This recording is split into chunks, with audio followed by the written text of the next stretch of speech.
I've been on a quest to make the perfect homemade falafel. I didn't want to deep fry them. I wanted to use my air fryer, but I kept failing over and over and over again. Perseverance does pay off though, and I learned a lot of tips along the way, so I'm going to show you how to make perfect falafel at home. Let's get to it. Welcome to the Salted Pepper, where we cook for real life using real food and we keep it real simple. And today's recipe is very simple. However, I had a few obstacles to overcome along the way. I ended up making batches of falafel that just fell apart. I made some that looked perfect, tasted perfect, and held together until you went to dip them and then fell apart. So there's a little bit to the learning curve here, and I want to share all of that with you so that you can make falafel at home beautifully and easily. All right, so let's get started. The first thing we want to do, and I know I'm going to get a little bit of resistance from you guys about this, but the first thing that you need to do really is start off with dry chickpeas. This is not good for using canned chickpeas or even par-cooked chickpeas. And trust me, I was on a mission to figure out how to make perfect homemade falafel with either pre-cooked or the canned chickpeas. And I kept failing over and over and over again. No matter what I did, they fell apart. So I thought, well, I see other recipes and they call for dried chickpeas and soak them overnight. And I thought, oh gosh, I don't want to do that. But after a while, you've got to trust the experts, right? So I tried the chickpeas that were dry. I soaked them overnight. Perfection. Then all of my flavors came together and I could air fry them and I got the perfect falafel. So that's what you want to start off with. So you do need to plan this recipe the day before. So you just need about 8 hours in the refrigerator. What I do is take a 4-cup measuring cup, like this, a liquid one, put about 3 cups of cold water in there, and then just dump in the chickpeas, okay? Place it right in the refrigerator just like this, and leave it overnight, about 8 hours. 12 hours is fine. You don't want to go much more than that. And then you're going to end up with about 1 cup to 1.25 cups of chickpeas. And I started off with 1/2 cup. So you can see they really do double in size. They absorb a lot of water. Then we go on to the next step, which is also very important. And you want to strain them. So normally I just do this right over the sink. And then dry them off. Now you want to blot these dry. Moisture is not a friend to the falafel, okay? That's part of what causes them to fall apart, especially water moisture. So we want to dry them the best we can. Now, what is different about this recipe than other recipes I found is you do not have to refrigerate this mixture after we make it, which is fantastic because who wants to do that? It's bad enough we've got to soak the chickpeas overnight, but we certainly don't want to have to make it up, form the balls, and then put them in the refrigerator. You do not have to do that. You can do that if you want to, but you do not have to. And that looks pretty good. All right, so for the next ingredients, we want to have 1 cup each of cilantro and parsley. Now there's tons of different herbs that you can add to your falafel. Some people like to put in dill. I mean, really you could do whatever you want. If you don't like cilantro, leave it out, substitute it in for something else. You don't want to use strong rosemary or anything like that. But anything fresh and herby will be delicious in your falafel. And when you measure it out, and I did roughly chop these, but because we're using a food processor, I did not worry about finely chopping them. But when you're measuring them out, when I say 1 cup, press down and make sure it's 1 cup packed. That's what you want for this recipe. Same with the cilantro. Now with the parsley, I don't use a lot of the stem, but with the cilantro, I used quite a bit of the stem, okay? Just roughly chop it as much as you need to for your food processor. And then we have 2 cloves of whole garlic that I just add right in. Now, even if you are a garlic lover, I would caution against using more than 2 to 3 cloves of garlic because it's raw. It's very pungent. So try them with 2, maybe 3 tops, but don't go crazy and put in 6 or 7, or you're going to end up with a very bitter tasting falafel, and you don't want that. And then the spice blend. Again, you can get real creative with this. You can make it spicy if you want, a spicy falafel. You could even dice up a little bit of pepper and put it in their mix. That would be perfectly fine, like a spicy jalapeno or a habanero if you wanted really spicy. I did not. I just wanted flavorful. So I went with a half of a teaspoon of fine grind sea salt, a quarter teaspoon of onion powder, quarter teaspoon of black pepper, and a quarter teaspoon of cumin. And that's all I'm using. And I found these to be absolutely delicious. All right, so now we're gonna add all of this to our food processor. What I'm using is a blender that also acts as a food processor. So it's got 3 blades going up. You can use any kind of food processor though that you have. And we're gonna dump the chickpeas in, garlic cloves in, spice mix in, and then our cilantro and our parsley goes in. Then I put in one final ingredient.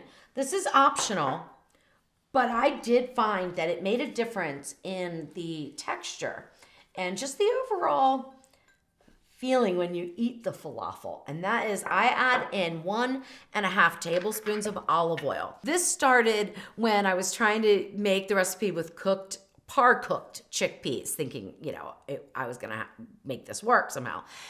And I did get it to work, and they held together and they were delicious, but they were so dry. Like, they just tasted so dry to me.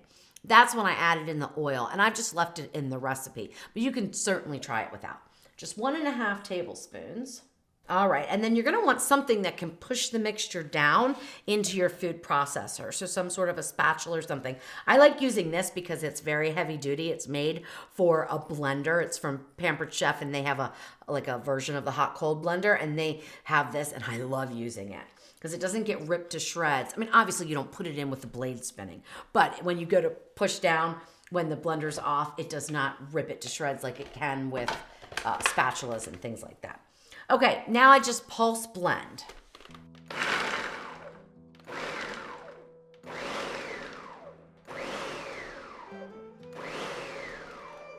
And after about 5 times, I take my little spatula, or whatever you want to call this thing, a blender pusher downer.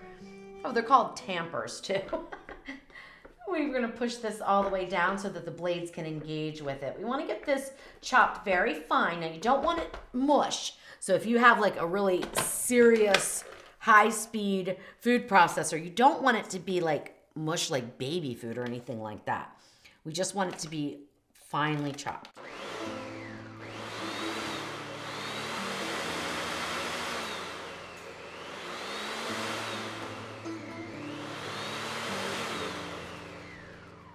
And when you see the blades just spinning and not doing anything, it's because all of the mixture's gone to the side of your food processor or blender bowl or pitcher, and that's when you need to push all the mixture back down again. We are almost done though.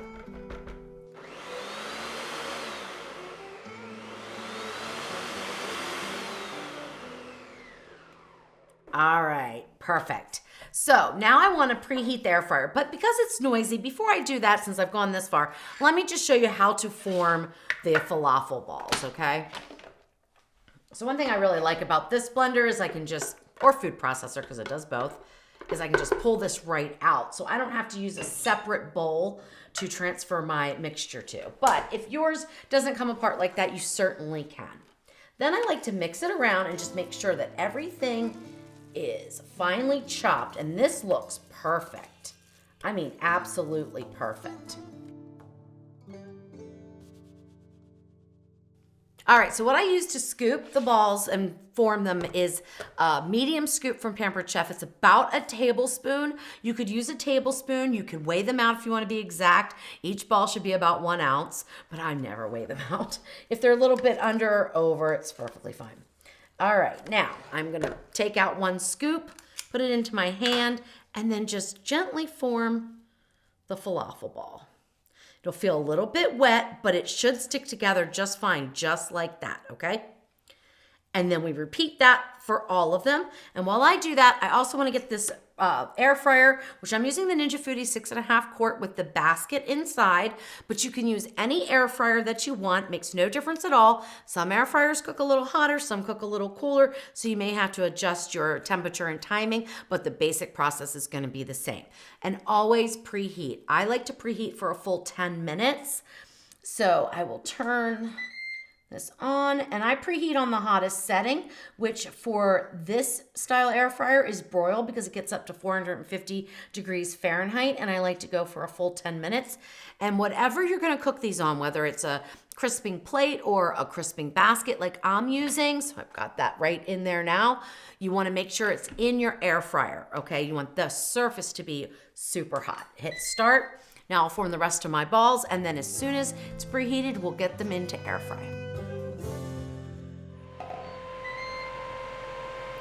All right, now that the air fryer is preheated, I'm gonna spritz the basket with just a little bit of oil. Just something I like to do. You don't really necessarily have to do it. These have not stuck when I've forgotten, which I have in all the test batches. I've forgotten a couple times. And then gently lower them in. You should hear a little sizzle. That's good news. And this makes 10 falafel, which should be able to fit in your air fryer, depending on the size. You may have to do them in batches, but in the Ninja Foodi, I can fit all of them in. You want to give a little space between them, but they don't fluff up or anything. I mean, you know, they don't get bigger, so it's not, in fact, if anything, they get a little smaller. Now, I moved this one. Try to space them out the first time, because when I moved it, the bottom was stuck because it's a hot surface, but I haven't given it enough time to really set. So try to space them so you don't have to move them once you set them down. Now we want to go on the air fry mode. So I'm going to turn this to the air fry. We want to go on 375. And the time is between 12 and 15 minutes. So I'll go ahead and set it for 15 and hit start. You can flip them if you want to, and we'll take a peek about midway through, and I'll see, probably at about minute 7, I'll take a look, and I'll go ahead and flip mine. But honestly, in some of my test batches, I just left them alone for the 12 minutes. They were perfect. They're more brown on the underside in this air fryer. They might be more brown on the top side in your air fryer, but they worked out perfectly. So if you don't want to be bothered with flipping, don't worry about it. But if you watch my videos, you know I'm a flipper and I'm gonna move them around a little bit. All right, so it's been about 7 minutes and I wanna take a peek and see how they're doing and go ahead and move them around in the basket a little bit to get even browning. All right, so let's see here. They're holding together. That's the most important thing, and they are. This is perfect. Now, previous batches where I used cooked chickpeas, this was a much more delicate thing to do. So if you decide to try your hand at using cooked chickpeas, I recommend not canned, but cook them yourself. Use my recipe on my website, the salted pepper, and cook them for about 25 to 30 minutes tops. This would be in a pressure cooker. And they work, but they're not as good as if you soak them overnight. But if you need a quick falafel fix, they are delicious. They taste really good. They just don't hold together as well. And some of these are pretty hard to flip just because they are rounded, and then on the bottom they're a little bit flat. So it's hard to kind of move them around and flip them. But anyway, they're all releasing perfectly fine. They're not falling apart. That's the important part. And if they're not evenly browned, it's not the end of the world. All right, so I'm gonna go the rest of the time for 12 minutes. It looks like that's all we're gonna need. And that's all I've needed. So when this says 3 minutes left, we'll be at our 12-minute cook time, and I'll take them out. We will get them on the cooling rack to cool slightly, and we're gonna whip up a delicious sauce that I just sort of made up. It's not exactly a tzatziki sauce, but it is delicious. All right, there we go. 12 minutes is up. They look amazing. They are nice and brown, and they're evenly brown now because, of course, I flipped them. Whoa, am I going to be able to get these off? They're roly-poly. All right, there we go. But I wanted to show you that they are not fragile now, okay? So they're fragile when they first go in. They are not fragile now. In my test batches, when I did pre-cook, par-cooked chickpea in the pressure cooker, I got them to be like this at first, okay? A friend of mine tested the recipe, and hers fell apart in the air fryer. And one time I made them, they fell apart in the air fryer. But I was able to get them to this consistency. Whoops. Now look, they are really good, huh? If I can drop them on the counter. Once, the first time I made them, I thought, what do these other people know? I can use cooked chickpeas, and they turned out perfect. But the issue was the texture when you bit into them. They were just a little too soft still, just a little bit too much like falling apart. The texture was just wrong, but it did work. All right, so while these cool, I'm gonna just kind of put them over here. While they cool, we're gonna make up my version of a tzatziki sauce, okay? Because this may not be traditional, may not be what you're used to, but it's what I had on hand, and I thought it turned out delicious, so we're gonna roll with it. All right, so I've got some Greek yogurt. Now this yogurt is homemade Greek yogurt that I strained. It's a little looser than I like to use, but I just made it last night, strained it this morning, and it hasn't fully strained. So this would be about the consistency of a store-bought Greek yogurt, okay? So you could certainly use that, or make your own and strain it to be super thick like sour cream. That's my favorite for this recipe. Then we're gonna take a hunk of cucumber and grate it. Now for this, I use a tiny grater, like a zester, but you can use a larger grater if you want. You're just gonna have larger pieces of cucumber in your dip.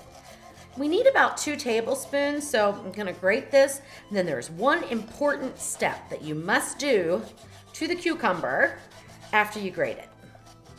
And that is squeeze that liquid out. And that's just so that your sauce doesn't become super liquidy. Now, this flavor of cucumber in with the yogurt is so amazing. If you've never made this type of a sauce before, oh my gosh, give it a try. So I want about 2 tablespoons, and that looks about right there. And now just pick it up with clean hands and squeeze it so that you get all that cucumber juice out. Now you can also put it into a paper towel, but I find it to be just as easy to do it right with my hands.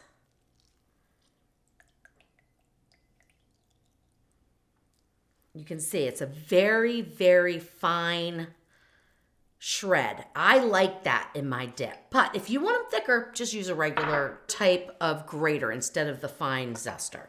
All right, now we're gonna put in finely chopped cilantro and parsley, equal amounts, okay? And I go by like judgment more than anything. So let's start off with a tablespoon.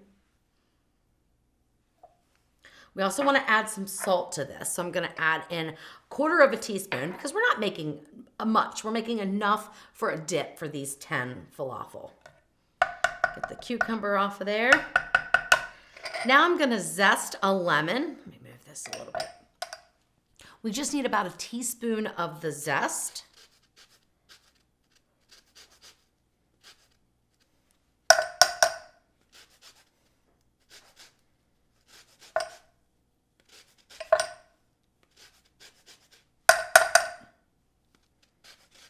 And use your judgment on that. A friend of mine thought it was a little too lemony, so she's cutting back on hers a little bit. She used, I think, 1 teaspoon of, half a teaspoon of zest and 1 teaspoon of lemon juice, and I call for 1 to 2 teaspoons of lemon juice. Really, that's just up to you. Okay.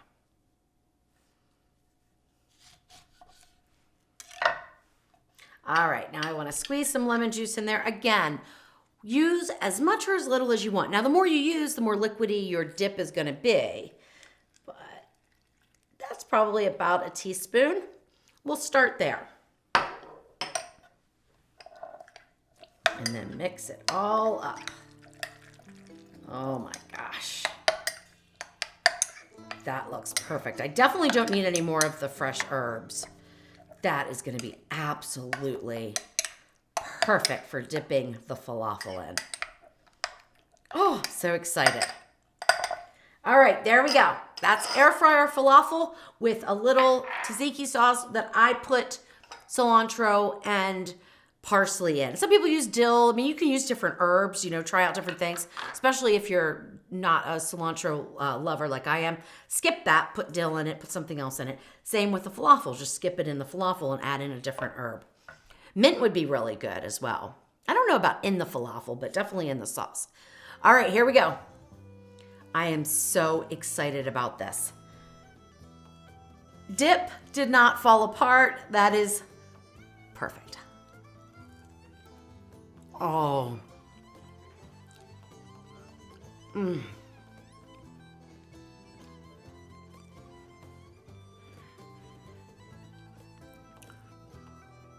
Oh my goodness.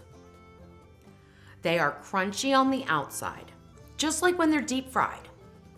They are soft on the inside. The texture is perfect. In fact, it is better than the deep fried falafel that I've had at restaurants, okay? Because Jeff and I, part of the quest was to kind of go to different restaurants and test out their falafel. So I knew what I liked and didn't like and how I wanted to make my recipe. And some had great flavor, but poor texture. Some had great texture, but not really any flavor. This is really the best of both worlds. They're absolutely delicious and so simple. They are falafelicious.